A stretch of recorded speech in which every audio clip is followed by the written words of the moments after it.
Gonna level with you here. It's Thursday night. I'm off to League Chess, so I wanted to resurface two absolute banging chess games that world champion Gukesh D played about a month ago. I've stripped out the Hikaru game from the original video, just left it with the classics that he played against Fabi. It got a bit buried. We're resurfacing it now. Enjoy these two. They are out of this world good. Brilliant moves by Gukesh. Top line. Ooh, Look at him go. Finding With moves. 5 seconds, he's playing every best move. This is your world champion. Wow. No one saw this coming. 19-year-old Gukesh D for David, toppling Goliath. 3 of them, the chess Goliaths, Magnus Carlsen, Hikaru Nakamura and Fabiano Caruana. The 1, 2 and 3 of world chess. This is unreal on day 1 of the Clutch Chess Champions Showdown. It's Gukesh at the top of the table. It's Gukesh playing the most exciting attacking chess we've seen this year. We're going to go to some Fabi games now. 2 of them just astonishing attacking chess. I'm not covering Magnus today. That was yesterday. I'll link that video at the end in case you missed that one. Truly remarkable battle also. This is the Botvinnik variation that Fabi is playing here. And although you create weaknesses on the dark squares, you get a good light squared gripping compensation. We see some space gained, and it's got some aggressive attacking ideas. We'll soon see. Don't go queen d2, run into knight b3. Not pleasant. Play the sensible attacking moves like this. Lovely bathtub from Gukesh, by the way. But f4, here we go. You can roar if you wish, but Gukesh fights back with just a stunning move and a stunning idea behind it all. He plays bishop g4. I mean, look at that. Now, if you take it, this is the point. King goes and you win back your piece and you've won a pawn and you now win an exchange. So no good to take it. Fine, fair enough. But what about this? Taking the piece, and now after takes, well, your knight won't be hitting a hanging bishop. So pawn takes played, hitting this knight. So knight b1 heads home. Now what's your point? Surely you back up, but no. Gukesh takes a pawn, saying please munch my bishop. I'm going to check. I've only got 1 pawn for it, but look at my wild pony. In the heart of your position, the pawn could be running or sometimes even capturing. Apologies, I'm going to sneeze.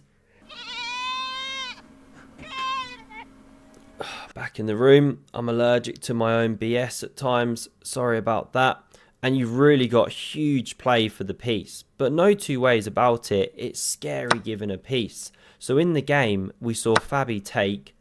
And now, again, the bishop could move, should move when you run it with an all-powerful engine. But rook e8 is played by Gukesh. I mean, what incredible chess. Fabi's like, fine. You don't need to ask me 3 times. I'm going to eat that bishop. It is the best move. We do see check, but we don't see this. We see queen f6. Looking to checkmate Fabi. So aggressive. This is the 5-time US champion. Just matched Fischer's record of 4 in a row. Fabi now goes queen d3, and it's a mistake. An immediate knight d2 better apparently. But this looks amazing. Blockade the pawn, and while the pawn's blockaded, the bishop can't enter the game. But now queen g6, bishop h3 is the best defensive move, but Gukesh goes for an almighty hammer blow now. It's rook takes on e4, and it looks impossible, but it works. Because if you now take the bishop, played in the game, trying to overload the queen, which happens, played in the game, and emerge 2 pieces ahead, a knight and a rook, played in the game, well, black creates this incredible counterplay with check, king forced to a dark square, and pawn d3 check. And just like that, you're winning back 1 piece, and then there's more to come. Or are you? What if knight d4, best move? Not played. We're in analysis mode. Well, then you can check here. And this is why Fabi was hesitant to leave the square. You know, playing more ambitiously. Now, black's got a perpetual check here, and probably it's how the game should end. Peacefully. But it didn't. Fabi played the more ambitious pawn c5, but Gukesh now takes here. Obviously, he's about to munch a rook, so queen takes, prepared to block the checks as well, but we don't see check. This would be bad, because once you keep the queens on the board, which you have to do, the white queen takes here, and you're hitting a loose rook. And then there's problems. This is not the way to go. So we run back. We see this move played. Excellent. Forcing through the opening of the sniper's eyes. Now queen g2. Check is played. Rook f2. Only move if you're not going to give your queen. And we don't see an immediate cashing in, but queen e6. Queen f5 apparently a bit more powerful. But this is the game. Now the rook is snapped off. Queen takes back. And we're not going to worry about the most precise moves. We're sticking with the game. Gukesh, an entire knight down, but he does have 3 pawns for it. This is fascinatingly tense. He's bringing in the queen, now the rook as well, but Fabi finds a nice fight back. Checks, gets the queens off the board, forced. Now this pawn's running, but takes. b2, rook b4. What's your point here, Gukesh? You must be losing. It's rook to David 4, as Yasser says in the studio. And David is appropriate because he's David taking down Goliath here. Now the best move is actually this, to cover the square. The line goes like so. The computer gives it a draw, but it's far from obvious that this is a draw. It's actually white that has to be very careful because you create the outside passer that distracts the king. This is the only drawing move apparently. And then when this king's distracted, you bring in the black king. Now if you're really careful, you can hold this draw.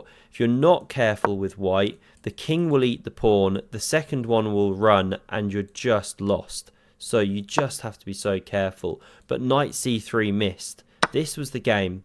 Now the knight drops. Fabi's only a pawn down, hoping for the draw, but no draw here. For whatever reason, this king and pawn endgame, 1 to the good, is lost. Some are not, but this one is. Now it does make sense why, as we're going to see in a moment, because the king and rook get so active here, and there's just nothing Fabi can do to fight against it. Here comes the march, giving pawns. Fabi goes for this one, looking for this counterplay, but in steps the king. And you know you're in trouble when you land in this kind of position. Mate in 1 threatened, the rook unable to check the black king in any way. So this was how the game went. Check, staves off the mate, but simply captures. Takes, king stepping in, and you're miles behind in this race. This is one sample. Away she goes, and that's all she wrote.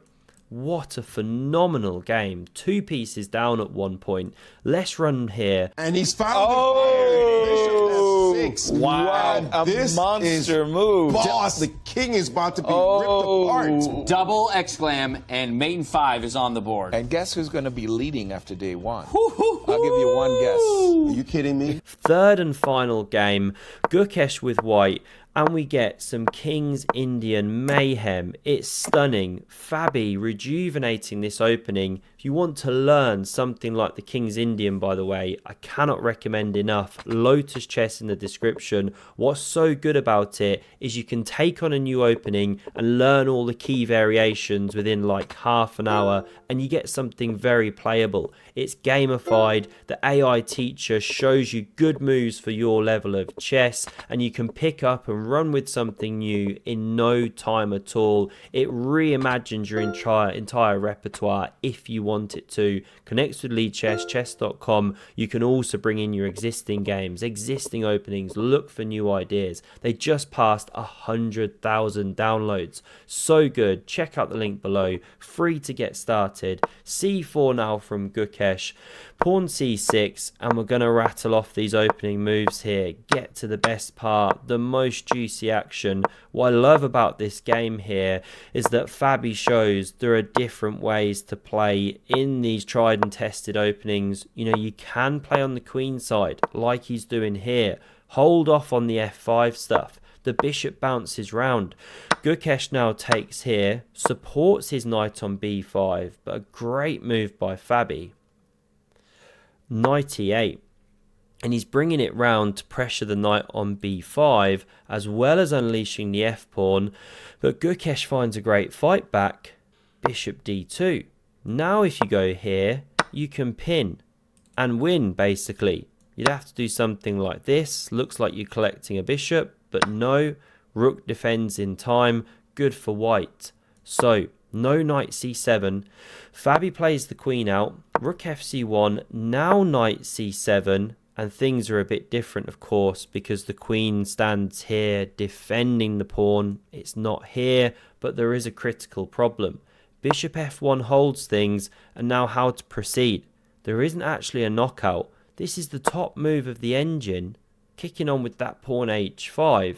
And when you look at the black pieces and cut the board in half, if you can crash draw on the queen side, fine, makes sense. If you can't, you could be in trouble on the king side. h4 from Gukesh, lovely slippery wet bathtub. f5 in response here, and now surely you never play this. Takes. Smashing up your own structure, opening the ruthlessly dangerous dark squared bishop, and connecting the pawns. What's going on with this? Well, Gukesh wants to attack the king himself. Think f4, queen h5.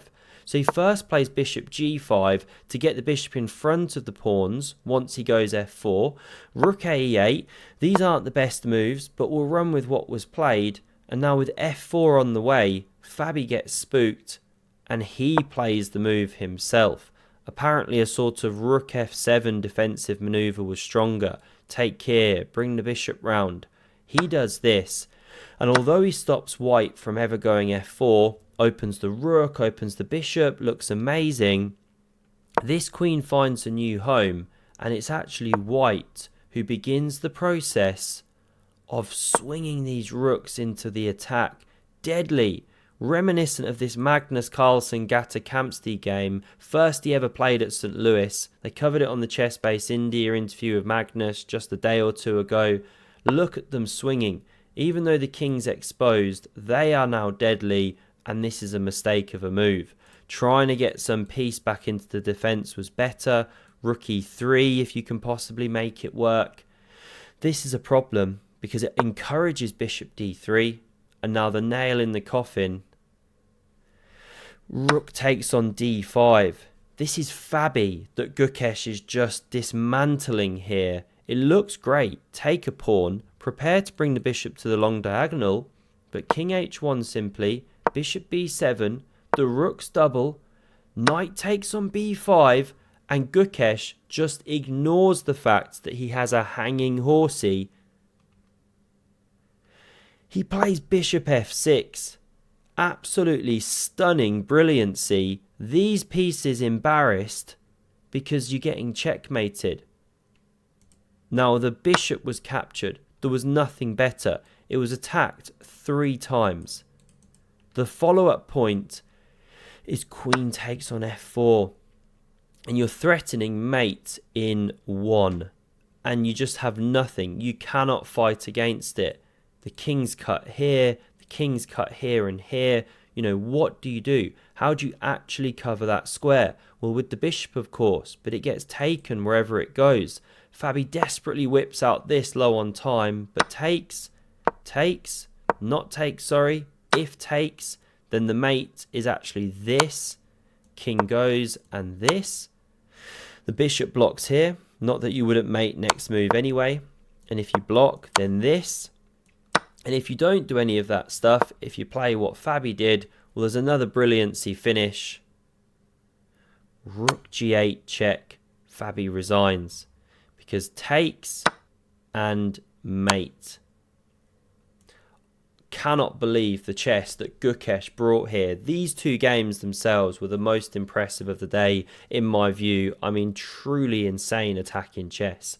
Hope you loved this one. Do check out Lotus Chess if you want to take up any of these incredible openings, and have a look at the video on screen for Magnus Gukesh yesterday.